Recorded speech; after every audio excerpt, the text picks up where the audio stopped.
With some very aggressive fish mesh LODs that allowed us to reduce the previous scene from about 2 million vertices to around 80,000.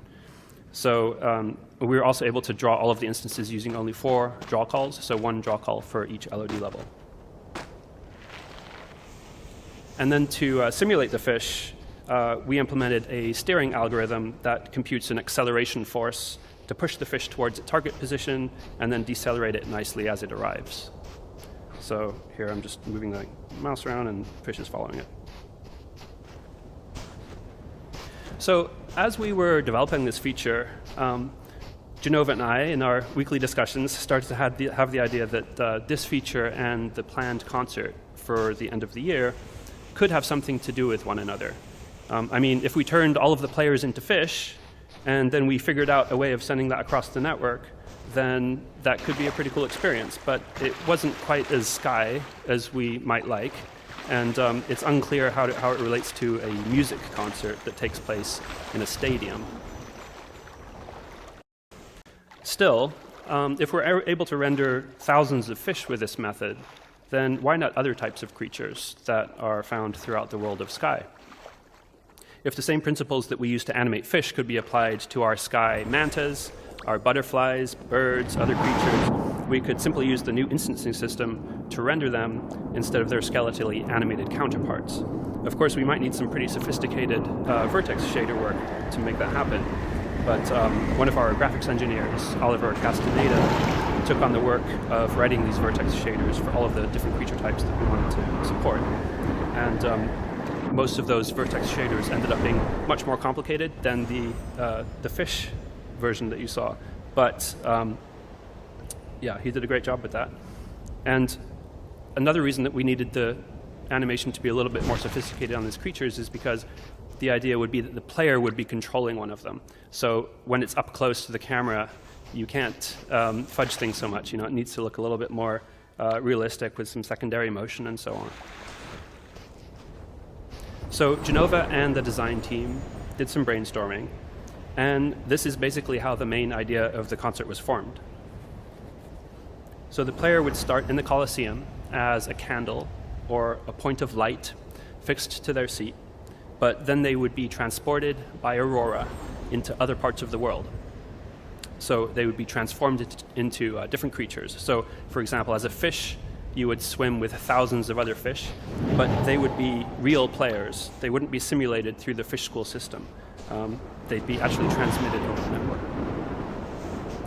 You know, as a butterfly, you could fly with thousands of other butterflies, and they might be your friends or they might be strangers, but they would all be real people. And each type of creature and emotion, or rather,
Personally, I want to get better at storytelling, so that's something I'm always working towards. I put myself in those situations.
you.